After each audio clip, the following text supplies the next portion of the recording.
Al ángel que le diga a Juan, avísale, decile a Juan que escriba, he aquí, vengo en breve. La expresión he aquí es mucho más fuerte de lo que nosotros la entendemos en el español. Es presten atención, estén alerta, estoy pronto a venir. La expresión es en presente, es que el Señor Jesús está prometiendo su venida. De alguna manera el Señor Jesús está viniendo ya en esta hora. La profecía de Apocalipsis tiene un antecedente en el libro de Daniel, capítulo 7, versículo 13 y 14. El profeta Daniel dice, miraba yo en la visión de la noche y he aquí, con las nubes del cielo venía uno como un hijo de hombre. Esta expresión uno es también muy fuerte, difícil de traducir del original al español. Está señalando el único, el incomparable, el que es diferente a todos. Él viene y dice que le fue dado dominio, gloria y reino para que todos los pueblos, naciones y lenguas le sirvieran. Su dominio es dominio eterno que nunca pasará y su reino uno que no será destruido. En todo el Antiguo Testamento hay alrededor de 660 profecías, 333 se refieren a Jesucristo, solamente 109 se refieren a la primera venida del Señor y 224 se refieren a la segunda venida. Es decir, que un lector del Antiguo Testamento leía una y otra vez las profecías y pensaba en un Jesucristo victorioso, en un Mesías victorioso, triunfante, que iba a venir a instaurar su reino. Por eso los judíos no entendieron que primero o en su primer venida el Señor iba a venir como el siervo sufriente a dar su vida en rescate de muchos.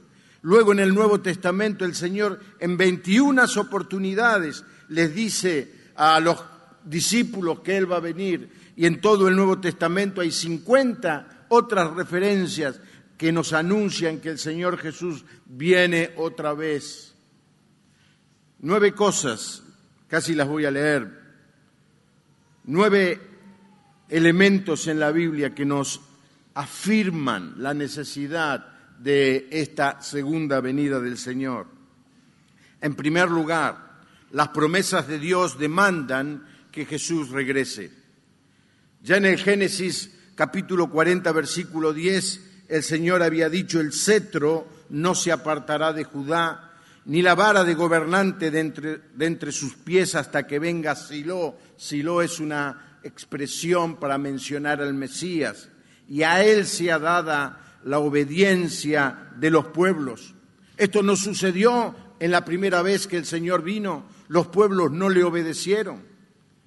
En el Salmo capítulo 2, versículos 5 al 9 dice, pídeme lo que quieras, y estas son palabras para el Mesías, te daré como herencia las naciones, todo el mundo será tuyo, gobernarás a las naciones con mano de hierro, las destrozarás como a ollas de barro. Esta profecía para el Mesías no sucedió, va a suceder cuando el Señor venga por segunda vez. Nos gusta leer Isaías capítulo 9, especialmente en la época de Navidad, versículo 6, porque un niño nos es nacido, hijo nos es dado, y el principado sobre su hombro, y se llamará su nombre admirable, consejero, Dios fuerte, Padre eterno y príncipe de paz. Y hasta aquí lo cantamos en la Navidad, pero lo que sigue no nos habla del niño de Belén, ni siquiera de la primera visita del Señor Jesús a la tierra.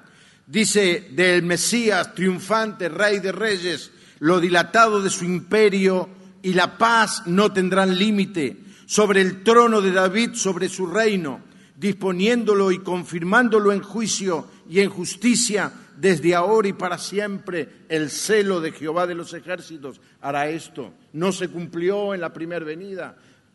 El mundo está esperando que el Señor cumpla las promesas, Dios cumpla las promesas que hizo. En segundo lugar, son las palabras del Señor Jesús que demandan el cumplimiento de esta promesa. Cuando el Señor Jesús estaba yendo, le dijo a sus discípulos en Juan 14:2, en la casa de mi Padre muchas moradas hay. Si así no fuera, yo lo hubiera dicho, voy pues a preparar lugar para vosotros. Y si me fuere y os preparare lugar, vendré otra vez y os tomaré a mí mismo para que donde yo estoy, vosotros también estéis. Y Jesús prometió esto, que después de irse al cielo, Él iba a volver. 50 años después, Juan en la isla de Patmos recibe esta visión de la que también hablamos el domingo pasado. Y en esa visión el ángel le dijo, escribí bien. Y varias veces, 6 veces, el ángel le dice que escriba a Juan, que escriba, decile, he aquí, vengo en breve. El Señor Jesús prometió que iba a volver, le dijo a sus discípulos, quédense tranquilos, yo me voy a preparar una casa, pero voy a volver a buscarlos otra vez. Amén, hermano. No solamente el Padre, el Hijo, el Espíritu Santo.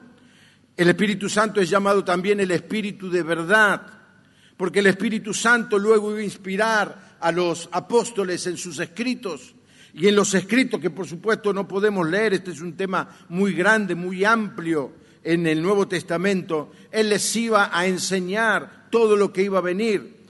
El Señor les dijo, pero cuando venga el Espíritu de verdad en Juan 16:13, Él os guiará a toda la verdad, porque no hablará por su propia cuenta, sino que hablará todo lo que oyere. Y una de las tareas más importantes, y os hará saber las cosas que habrán de venir. Dios el Padre prometió que el Señor iba a ser el Rey de Reyes de toda la creación. El Señor Jesús prometió que Él iba a volver por su pueblo. El Espíritu Santo le enseñó a su iglesia que el Señor iba a volver. En cuarto lugar, el programa de la iglesia demanda este regreso. El pasaje que elegí para afirmar esta verdad es algo que utilizamos para enseñar cómo el esposo debe amar a la esposa, pero allí se nos habla de cómo Jesucristo ama a su iglesia y qué tiene en mente con respecto a su iglesia. Allí se compara a la iglesia con una novia que está esperando ser desposada por el novio, que es el Señor. Entonces Pablo le dice, los esposos deben amar a sus esposas, así como Cristo amó a la iglesia y dio su vida por ella. La hizo para hacerla solo suya, limpiándola por medio de su mensaje y del bautismo. Cristo quiso regalarse a sí mismo una iglesia gloriosa, apartada del mal y perfecta, como si fuera un vestido que no tiene una sola arruga, ni una sola cosa, ni una sola mancha, ni nada parecido. El Señor Jesús está preparando a su iglesia porque Él quiere vivir eternamente con su pueblo, con sus hijos, con sus discípulos, por toda la eternidad en el cielo. En quinto lugar, el programa de las naciones demanda el regreso de Jesucristo. Las naciones rechazaron al Señor. Las naciones en la palabra de Dios son mencionadas en la mayoría de los casos con incredulidad, como grupos de incredulidad, de resistencia, de rechazo. Y el Señor en la primera oportunidad Él vino a traer salvación. Pero el profeta Joel dice, porque he aquí que en aquellos días y en aquel tiempo en que haré volver la cautividad de Judá y de Jerusalén. Este pasaje fue escrito más de 2500 años al día de hoy. El pueblo de Israel en el año 70 fue esparcido por todo el mundo. El general Tito, luego de un sangriento sitio de la ciudad de Jerusalén, la conquistó y la destruyó. Y como el Señor Jesús dijo, no quedó piedra sobre piedra. En otras oportunidades habían dejado remanentes de judíos en la tierra. En esta o los mataron o los esparcieron, años 70 de nuestra era. Por miles de años los cristianos y los judíos leían este pasaje y no lo podían entender. ¿Cuándo va a ser que el Señor reúna al pueblo de Israel otra vez en su tierra? ¿Cuándo será que puedan ocupar y adorar a Dios en Jerusalén? Hermanos, esto sucedió en nuestra era. Quizá no para los jóvenes, pero aquellos que tenemos más de 60 años, hace 60 años exactamente, el pueblo de Israel volvió a la tierra y hace 60 años se constituyó el Estado de Israel. Increíble. Reuniré a todas las naciones una vez que esto suceda, dice el profeta Joel, de parte de Dios, y las haré descender al valle de Josafat, y allí entraré en juicio con ellas, a causa de mi pueblo y de Israel, mi heredad, a quien ellas esparcieron entre las naciones y repartieron mi tierra. Va a haber un juicio de Dios. Esto no sucedió la primera vez, esto va a suceder en la segunda vez.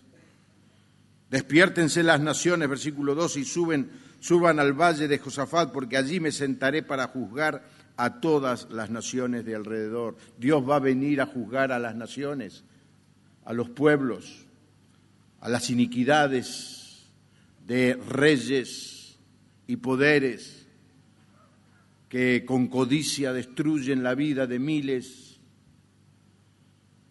Ya no quiero hablar un poco más de esto porque no tengo tiempo, pero el domingo pasado hablamos de esto. Dios va a juzgar, Él va a venir a instaurar su reino. Todos aquellos que están en contra de Él, todas las naciones que están en contra de Él van a ser juzgadas. En sexto lugar, el programa de Israel demanda que Cristo regrese. Jeremías, el que dice en el capítulo 23 aquí, que vienen días, dice Jehová, en que levantaré a David renuevo justo, un hijo de David, el Señor, y reinará como rey, el cual será dichoso y hará juicio y justicia en la tierra. No es lo que sucedió, es lo que va a suceder. En sus días será salvo Judá, Israel habitará confiado, y este será su nombre con el cual le llamarán Jehová, justicia nuestra. Por tanto, he aquí vienen días, dice Jehová, en que no dirán más, vive Jehová, que hizo subir a los hijos de Israel de la tierra de Egipto. Sino, vive Jehová, que hizo subir y trajo la descendencia de la casa de Israel de tierra del norte y de todas las tierras a donde yo los había echado, y habitarán en su tierra. La incredulidad del pueblo de Israel, el rechazo del Mesías, hizo que Dios los juzgara y los esparciera por todo el mundo. Pero en la historia del pueblo de Israel demanda que un día van a estar todos otra vez reunidos, y es allí cuando el Señor Jesús va a instaurar su reino eterno. En séptimo lugar, la humillación de Cristo demanda que Él regrese. La primera vez que el Señor Jesús vino fue rechazado. A los suyos vino y los suyos no le recibieron. La historia no puede terminar de esa manera. El Señor viene y todos le van a adorar como Rey y Señor, y toda lengua confesará, y toda rodilla se doblará, y proclamarán que Jesucristo es el Señor. Hay un diálogo muy interesante del Señor Jesús la noche que fue prendido y en medio de la noche fue juzgado por el sumo sacerdote.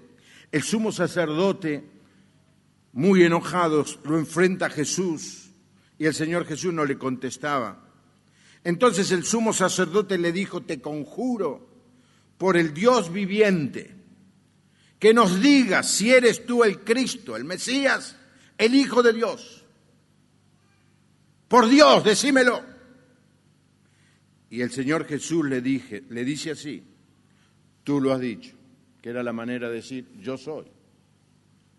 Y además os digo que desde ahora veréis al Hijo del Hombre sentado a la diestra del poder de Dios. Es donde está el Señor ahora, sentado a la diestra del poder de Dios. Pero dice algo más: y viniendo en las nubes del cielo. El Señor le dijo a este sumo sacerdote incrédulo, que al escuchar esto gritó blasfemia, se rasgó las vestiduras y dijo: ¿qué más tenemos que escuchar? Este es un blasfemo, debe morir.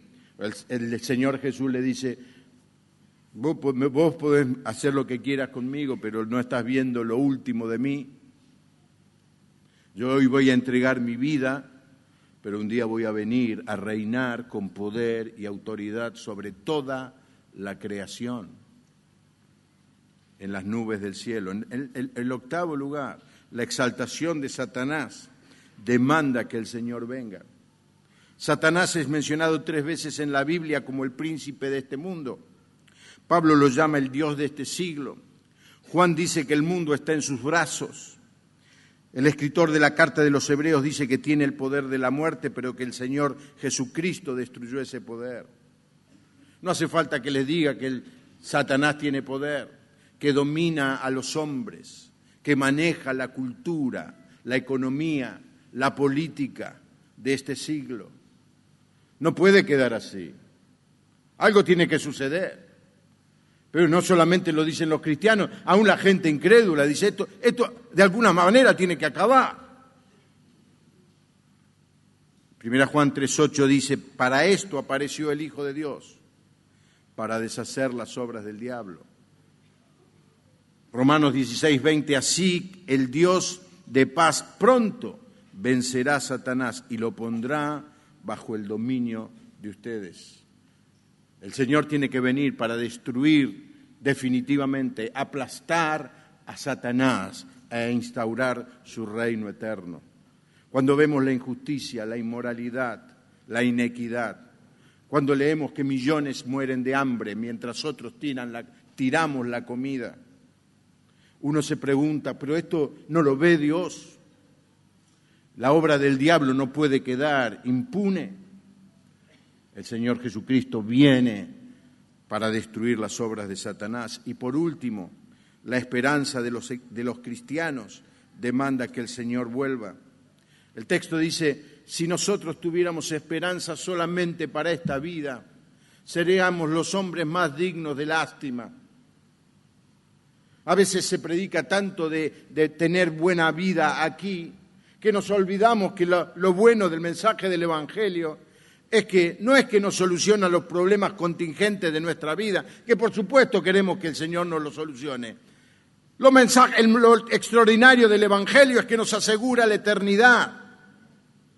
Y hermanos, se predica mucho y muchas veces, influenciados por la necesidad de las personas, nos pasamos horas hablando de enfermedad, de que la gente necesita ser sana, de que necesita tener trabajo, de que necesita tener un mejor estilo de vida, y es verdad, y tenemos que seguir pensando en eso, pero poniéndolo en el contexto de la eternidad. Nuestra vida aquí en la tierra es como un grano de arena en medio de la playa. ¿Cuánto es lo que vamos a vivir? ¿Cuánto es lo que vamos a vivir? Es toda la arena que hay en la playa. Y la vida solamente es un granito de arena. ¿Por qué se preocuparía usted? ¿Por toda la vida o por un granito de arena? La esperanza del cristiano no es solamente para aquí. Si solamente fuera que no somos evangélicos porque el Señor nos ayuda en nuestros problemas, nos saca de las drogas, nos arregla el matrimonio, nos soluciona un problema económico o de salud. Pero hay otras entidades y otras organizaciones que también hacen ese trabajo y lo hacen bien. Pero no hay nadie, excepto el Señor Jesucristo, que nos pueda asegurar la vida eterna en el cielo. Esa es la iglesia, ese es el mensaje. Invitarlo, andás mal, vení a la iglesia que vas a andar bien. No sirve para mucho eso, hermanos, si no le decimos, pero si no aceptás a Jesucristo, estás condenado eternamente. Y la iglesia tiene esa esperanza. Sabemos que el Señor Jesús va a venir y los apóstoles vivían con esa esperanza. En Tito 2:11 dice, porque la gracia de Dios se ha manifestado para salvación a todos los hombres, enseñándonos que renunciando a la impiedad y a los deseos mundanos, vivamos en este siglo, vivamos en la vida que el Señor nos da, como sobria, justa y piadosamente. Pero mientras vivimos de esta manera, aguardamos la esperanza bienaventurada y la manifestación gloriosa de nuestro gran Dios y Salvador Jesucristo. Sí que tenemos que vivir sobriamente, justamente, piadosamente, pero en el contexto de que vivimos expectantes cada día de que el Señor Jesús viene. ¿Cuántos dicen amén a eso? Estamos esperando al Señor. Y en 2 Timoteo capítulo 4, versículo 8 dice, sé que Dios es un juez justo y cuando juzgue a todos me dará una corona como premio a mi obediencia, dice Pablo. Y no solo a mí me la dará, sino también a todos los que realmente desean que Él venga y con ansias esperan su regreso. Temo que el mundo, las cosas lindas de la vida, nos estén entreteniendo tanto, que estemos tan atrapados por la comodidad, el placer, que nos hayamos olvidado de ansiar la segunda venida de Cristo. Hermanos, usted ni yo, no podemos imaginar lo que va a ser el cielo. Ni nos podemos imaginar. Si usted ha ido alguna vez a un hotel de 5 estrellas o de 6 estrellas, es un ranchito comparado con lo que el Señor está preparando para nosotros. Si usted ha comido alguna comida muy sabrosa, es nada comparado con lo que vamos a comer en el cielo. Quédate tranquilo, Daniel, que vamos a comer allá también. Si usted disfruta de los colores, son nada comparados con los colores que vamos a ver en el cielo. Todo va a ser tan extraordinario que la mente no puede entenderla. Los que han podido oír, Pablo dice una cosa que no la puedo explicar. Juan, cuando vio eso, no podía entender y empieza a decir, mirá, dice, es una cosa de locos, dice. Las calles son hechas de oro. ¿A quién se le ocurre hacer oro? Porque el oro que aquí tiene valor, allá en el cielo lo utilizan para hacer calles. Una cosa extraordinaria. Pero claro, nos gusta vivir aquí, ¿no? Todos queremos ir al cielo, pero nadie tiene apuro. Y está bien. ¿Sabe por qué no tenemos que tener apuro? Porque tenemos un propósito en nuestra vida. Y el propósito en nuestra vida es llegar al cielo y poder contestar bien la pregunta que nos va a hacer el Señor cuando lleguemos los cristianos al cielo. ¿Cuál va a ser la pregunta que nos va a hacer el Señor cuando lleguemos al cielo? ¿Viniste solo?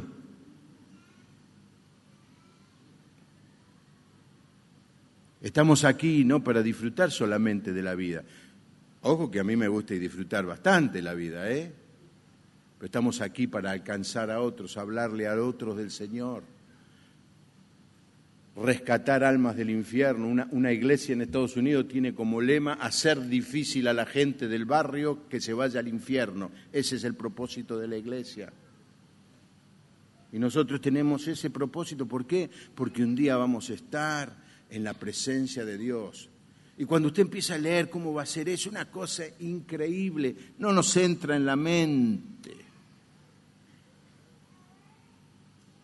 Estamos tan atrapados por lo efímero.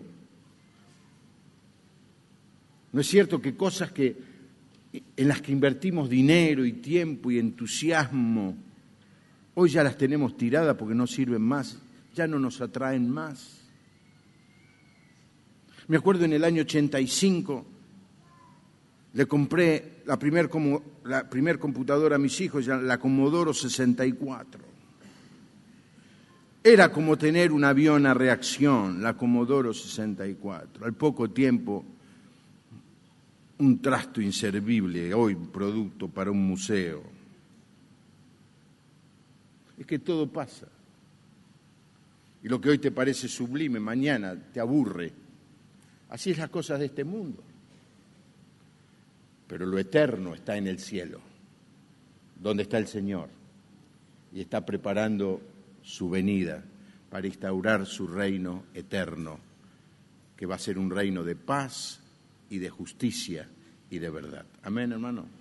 Y reinará por siempre y siempre y siempre. La pregunta para terminar: ¿estás preparado?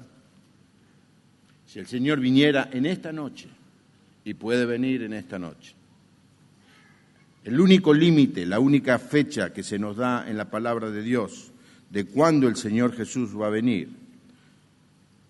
está en Mateo capítulo 24. Dice el texto: y será anunciado este mensaje, el mensaje del Evangelio, a todas las etnias del mundo, y entonces será el fin. Es el único texto que nos dice precisamente que cuando suceda algo va a suceder otra cosa. todos los demás, terremoto y todo eso que ven en los libros, a los que les gusta la escatología, dice esto es principio, esto es un poco antes, pero lo preciso es que el mensaje se verá predicado en todo el reino y entonces vendrá el fin. Por eso tenemos que seguir mandando misioneros, por eso tenemos que seguir predicando el Evangelio, porque cuanto más misioneros mandemos, más cerca estamos de que el Señor diga, bueno, ya está, es la hora de volver a la tierra. Pero, hermanos, no depende solo de nosotros. Se está predicando el Evangelio por radio, por televisión. Están los países de Latinoamérica, de África y de Asia, están mandando miles y miles de misioneros todos los años. En algún momento esto va a suceder, que el Señor va a decir, bueno, ya está el plan que habíamos pensado, ya está hecho, y va a venir a la tierra. La pregunta es, si esto sucediera esta noche, ¿estás preparado? Si te encontraras con el Señor, sos de aquellos que pueden decir, bienvenido, Señor, te estaba esperando, soy un hijo tuyo, un día te entregué mi vida, creí en vos, te serví, Señor. Y el Señor te va a decir, vengan todos aquellos que creyeron en mí, vengan a formar parte de mi reino, conmigo van a reinar eternamente. ¿Estás preparado si el Señor viniera hoy? Y quizás si sos creyente, podés también reflexionar mientras oramos. ¿Me interesa? ¿O yo haría todo lo posible para que el Señor no viniera? Porque estoy disfrutando de la vida, al fin me pude hacer la casa, al fin pude tener un hijo o nietos. Ahora que la estoy pasando bien, ahora me van a cortar la dicha. Hay mucho de eso. Cuando en el año 70 y tanto se predicaba mucho sobre esto, yo era joven, no tan espiritual como soy ahora, y en esa época los muchachos decían, pará, que venga pero después del Mundial 78, porque queríamos que, fíjense todo lo que pasó después. Uno es tan tonto, tan ignorante, tan mezquino. El Señor puede venir. Vos sos un hermano en Cristo, estás viviendo una vida que está honrando al Señor Jesús. En 1 Juan dice que cuando Él venga no seamos avergonzados, porque más de un creyente está viviendo una vida que avergüenza al Señor. Y quizá haya alguno aquí que todavía no ha encontrado al Señor, que todavía no le ha entregado su vida. Es una decisión, es un momento en el que tiene que decir, le voy a entregar mi vida a Jesucristo, de ahora y para siempre, porque quiero estar seguro, aun si viene en esta noche, que voy a estar en su presencia para toda la eternidad. Inclinamos nuestro rostro mientras el coro sube a cantarnos la última canción. Y inclinemos nuestro rostro y oremos al Señor. ¿Estás preparado para su venida? El Señor viene pronto. Cuando Él dijo, voy a venir en una nube, después afirmó, dice, yo soy el Alfa y el Omega, tengo toda la ciencia, el conocimiento. Y luego dijo, yo soy el Todopoderoso, tengo todo el poder.